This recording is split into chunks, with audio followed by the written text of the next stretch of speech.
Hi everyone, welcome to my channel teach and taste. సరిపోతుంది. Next ఏంటంటే ప్రతిజ్ఞ రాసిందంటే పైడిమర్రి వెంకట సుబ్బారావు. ఇది చాలా కాంపిటేటివ్ ఎగ్జామ్స్లో వచ్చిందండి. నెక్స్ట్ పేజ్ తిప్పితే ఉపాధ్యాయులకు సూచనలు. ఈ ఉపాధ్యాయులకు సూచనలు కూడా మెథడాలజీకి సంబంధించి కొన్ని విషయాలు ఉంటాయి. అవి కూడా మనం ఈరోజు చూద్దాం. ఇందులో ముఖ్యమైన విషయాలు చూద్దాము. అయితే ఈ పాఠ్యపుస్తకాలు అన్ని ప్రాంతాల కవుల రచనలు ఉంటాయి. అయితే మనకు టెక్స్ట్ బుక్లో ఫస్ట్ 2 పాఠాలు సంసిద్ధతా పాఠాలు ఉంటాయండి. ఫస్ట్ 2 పాఠాలు కూడా సంసిద్ధతా పాఠాలు ఉంటాయి. అదేంటంటే ఒకటి గేయం ఇస్తారు, ఇంకొకటి కథ ఇస్తారు. ఇవి జూలై ఫస్ట్ 2 నెలల్లో కూడా సంసిద్ధతా పాఠాలనే మనం చెప్పాలి. అందులో ఇవి చేయండి శీర్షిక సంబంధించి ఏ విధమైన సామర్థ్యాల అభ్యాసాలు ఉండవు. అయితే ఏ నెల నుంచి పూర్తి స్థాయిలో పాఠాలు బోధించాలి అంటే ఆగస్టు నుంచి పాఠాలు పూర్తి స్థాయిలో బోధించాలి. మాతృభాష బోధనకు ప్రతిరోజు ఎంత సమయం అంటే 90 నిమిషాలండి. ఆ 90 నిమిషాల్లో మొదటి 45 నిమిషాలు ఉపాధ్యాయుని బోధనాభ్యాసన ప్రక్రియకు, రెండవ 45 నిమిషాలు ఆ రోజు బోధించిన అంశం ఆధారంగా సాధనలోని అంశాలు పిల్లలతో జట్టుగాను వ్యక్తిగతంగాను చేయించడానికి. ఫస్ట్ 45 మినిట్స్ టెక్స్ట్ బుక్ పాఠం చెప్పడానికి టీచర్కి, రెండవ 45 నిమిషాలు ఆ పాఠం చెప్పిన దానికి సంబంధించి వర్క్ బుక్లో వర్క్షీట్స్ చేయించాలి పిల్లల జట్లుగాను వ్యక్తిగతంగాను. నెక్స్ట్ ప్రతి పాఠం ఒక సన్నివేశ చిత్రంతో ప్రారంభమవుతుంది. అది ఆల్రెడీ చెప్పామండి ఇంతకుముందు దాంట్లో. అయితే ఆ సన్నివేశ చిత్రాన్ని ఉపయోగించి మాట్లాడడం అనేది ఉన్ముఖీకరణంగా ఉపయోగపడుతుంది. అంటే పిల్లలను పాఠం వైపు సంసిద్ధులు చేయడానికి ఉపయోగపడుతుంది. ఇది పాఠంలో వెళ్ళడానికి తోడ్పడుతుంది. దీని కిందే మనకు 3rd క్లాస్ టెక్స్ట్ బుక్లో మాత్రం ఉక్త లేఖనం రాయడానికి స్థలం ఉంటుంది.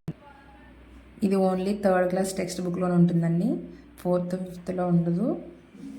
పాఠ్యాంశ ముఖ చిత్రం కింద, సన్నివేశ చిత్రం కింద ఉక్త లేఖనం రాయడానికి ఖాళీలు ఇస్తాడండి. 6 పదాలు రాయడానికి వీలుగా లైన్లు ఇవ్వడం జరుగుతుంది. అది 4th 5th క్లాసుల్లో ఉండదు.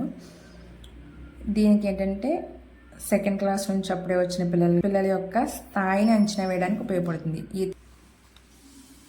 అయితే పాఠం బోధించడం అంటే ఎక్కడి నుంచి ఎక్కడి వరకు అంటే సన్నివేశ చిత్రం నుండి ఈ మాసపు కథ శీర్షిక వరకు పాఠాన్ని బోధించవలసి ఉంటుంది.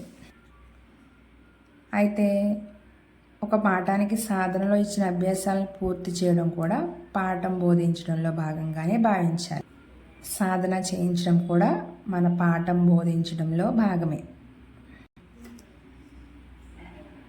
నెక్స్ట్ బోధనాభ్యసన ప్రక్రియ నిర్వహణ. లెసన్ ప్లాన్ అంటే మనం మొదటి 45 నిమిషాలు పాఠ్యాంశ బోధనకు అన్నాం కదా. ఆ 45 నిమిషాలు ఏ సోపానాల ఆధారంగా పాటించాలంటే ముఖ్యంగా 3 ఉంటాయి. ఆ 3 ఏంటంటే ఉపోద్ఘాతం, పాఠ్యాంశ బోధన లేదా సామర్థ్యాల అవగాహన, మూడవది వారి అవగాహన పరిశీలన. ఉపోద్ఘాతం అంటే పలకరింపు, ఉన్ముఖీకరణం, నేపథ్యం, పిల్లల్ని పలకరించడం, నేపథ్యాన్ని తెలియచేయడం. రెండోది పాఠ్యాంశ బోధన లేదా సామర్థ్యాల అవగాహన. ఇందులో ఏముంటాయంటే చిత్రాలను గురించి మాట్లాడడం, అంటే టెక్స్ట్ బుక్లో ఉండే చిత్రాల గురించి మాట్లాడడం, పిల్లలతో బాహ్య పఠనం, తర్వాత పిల్లలతో చదివించడం, ఉపాధ్యాయుడి ఆదర్శ పఠనం, పిల్లలందరికీ వినపడేలా స్పష్టంగా ఉపాధ్యాయుడు చదవడం, పిల్లలతో అర్థ సంగ్రహణ, పిల్లలకి అర్థం కాని పదాల కింద గీతను గీస్తామో అర్థాల వల్ల అర్థం చేసుకునేలాగా చెప్పడం, పాఠ్యాంశ విషయంపై చర్చ, ఆ పాఠ్యాంశ విషయంపై చర్చించడం, అవగాహన. ఇవన్నీ పాఠ్యాంశ బోధన సామర్థ్యాల అవగాహనలో భాగాలు. నెక్స్ట్ అవగాహన పరిశీలన. అవగాహన పరిశీలన అంటే ఏంటంటే పిల్లలకు పాఠం ఎంతవరకు అర్థమైందో వారి అవగాహనను పరిశీలించడం. ఏం చేయాలి? అభ్యాస వివరణ, జట్టు కృత్యాల నిర్వహణ. అభ్యాసాలు వివరించి జట్టు కృత్యాలుగా రాయించడం, వ్యక్తిగత కృత్యాలు చేయించడం, పర్యవేక్షించడం. వ్యక్తిగతంగా కొన్ని చేసి ఉంటాయి, అవి చేయించడం, అవి ఎలా చేస్తున్నారో మనం పర్యవేక్షించడం.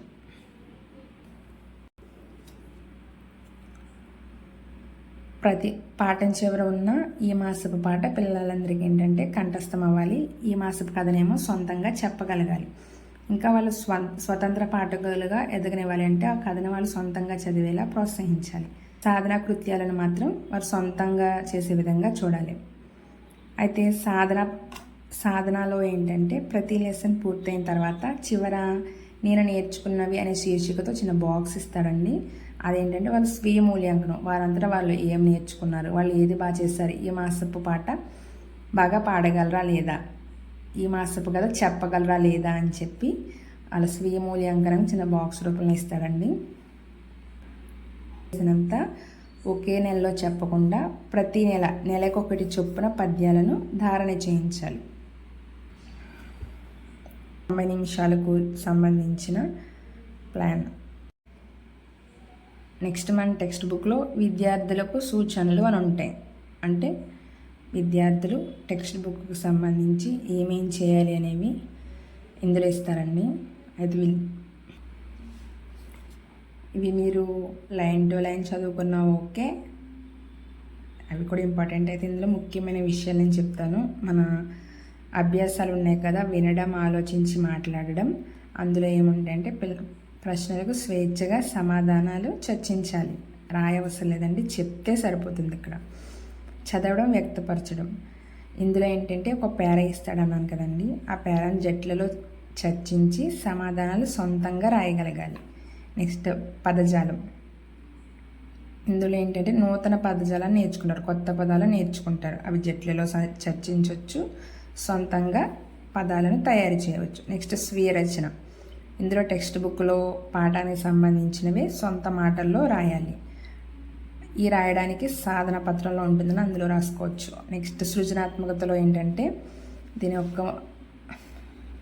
యొక్క ముఖ్య ఉద్దేశం భాషపై పట్టు రావడానికి వివిధ ప్రక్రియలను పరిచయం చేశారు. అవి ఏంటంటే పాటను పొడిగించి రాయడం, సంభాషణలు రాయడం, లేఖ రాయడం, దినచర్య అంటే డైరీ రాయడం వంటి ప్రక్రియలు అనేవి ఈ సృజనాత్మకత. అంటే పిల్లలు ఒక్కొక్కరు క్రియేటివ్గా రాస్తారు కదండి, వాళ్ళలో క్రియేటివిటీని పెంచడానికి ఈ ప్రక్రియలను అనేవి ఇవ్వడం జరిగింది.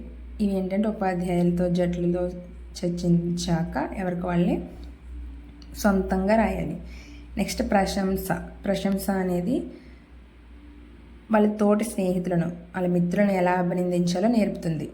ప్రశంస ఏం నేర్పుతుందంటే వాళ్ళ తోటి మిత్రులను ఎలా అభినందించాలో నేర్పుతుంది. ప్రాజెక్ట్ పనుల ద్వారా ఏమవుతుందంటే విస్తార పఠనానికి ఉపయోగపడుతుంది. అంటే టెక్స్ట్ బుక్లే కాకుండా వేరే వాటి ద్వారా గ్యాదర్ చేయడం, అంటే కథల పుస్తకాలు, కథలు సేకరించడం, కొత్త కొత్త పాటలు సేకరించడం, అటువంటి అంటే విస్తారపట్నం టెక్స్ట్ బుక్లే కాకుండా బయట పుస్తకాల ద్వారా కూడా చదవడానికి ప్రాజెక్ట్ పనులు అనేవి ఉపయోగపడతాయి. నెక్స్ట్ భాషాంశాలు ఏముంటాయంటే తెలుగు భాష నియమాలు, భాషకు సంబంధించిన నియమాలు అనేవి భాషాంశాల్లో ఉంటాయి. నెక్స్ట్ వచ్చేసి ఇండెక్స్ ఏంటంటే టెక్స్ట్ బుక్లో కొన్ని ఇతివృత్తాల ఆధారంగా పాఠాలు ఉంటాయన్నాం కదా, ఆ పాఠాలు ఏ పాఠం ఏ ఇతివృత్తంతో ఉంది, ఆ పాఠం యొక్క ప్రక్రియ ఏంటి. ఇందులో మొదటి పాఠం వచ్చి తెలుగు తల్లి, రెండవ పాఠం వచ్చి మర్యాద చేద్దాం. ఫస్ట్ 2 పాఠాలు సంసిద్ధత పాఠాలని చెప్పుకున్నాం కదండి. మొదటిదేమో గేయం, రెండవది కథ. ఫస్ట్ 2 నెలలు కూడా సంసిద్ధత పాఠాలు ఉంటాయండి. తెలుగు తల్లి అంటే ఇతివృత్తం అంటే దేశభక్తికి ఇతివృత్తంతో తెలుగు తల్లి పాఠాలను రూపొందించారు. ఇది ఏంటంటే గేయం ఉంటుందండి ఇందులో. రెండో పాఠం మర్యాద చేద్దాం, దీని ఇతివృత్తం హాస్యం. ఇదేంటంటే కథ ఉంది. మర్యాద చేద్దాం అనే పాఠం పరమానంద శిష్యుల కథ ఉంటుందండి. నెక్స్ట్ మూడవది మంచి బాలుడు, దీని యొక్క ఇతివృత్తం సహానుభూతి. ఇది ఎలా ఉంటుందంటే గేయ కథ, పాట రూపంలో ఉండే ఒక కథ, దీన్నే గేయ కథ అంటాం. 4వ పాఠం నా బాల్యం, ఇది దేని గురించి, దీని యొక్క ఇతివృత్తం కళలు, ఇది నాజర్ గురించి ఉంటుంది. అయితే ఇది ఏమంటే ఆత్మకథ, నాజర్ యొక్క ఆత్మకథ, దీని యొక్క ఇతివృత్తం కళలు. 5వది పొడుపు విడుపు, దీని యొక్క ఇతివృత్తం భాషాభిరుచి.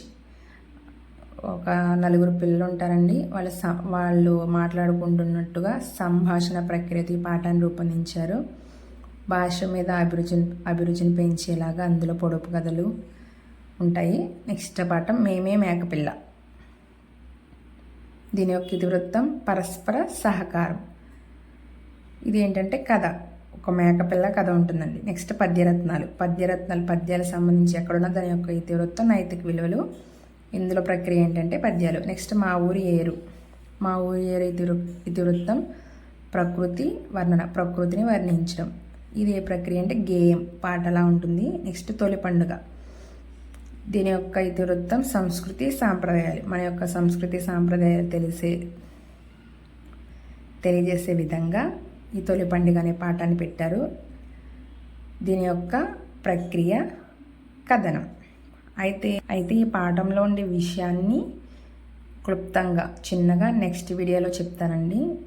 ప్రతి పాఠంలో ఉండే ఇంపార్టెంట్ పాయింట్స్, అలాగే వెనుక యాక్టివిటీస్లో ఉండే హిడెన్ బిట్స్ నెక్స్ట్ వీడియోలో చెప్తాను.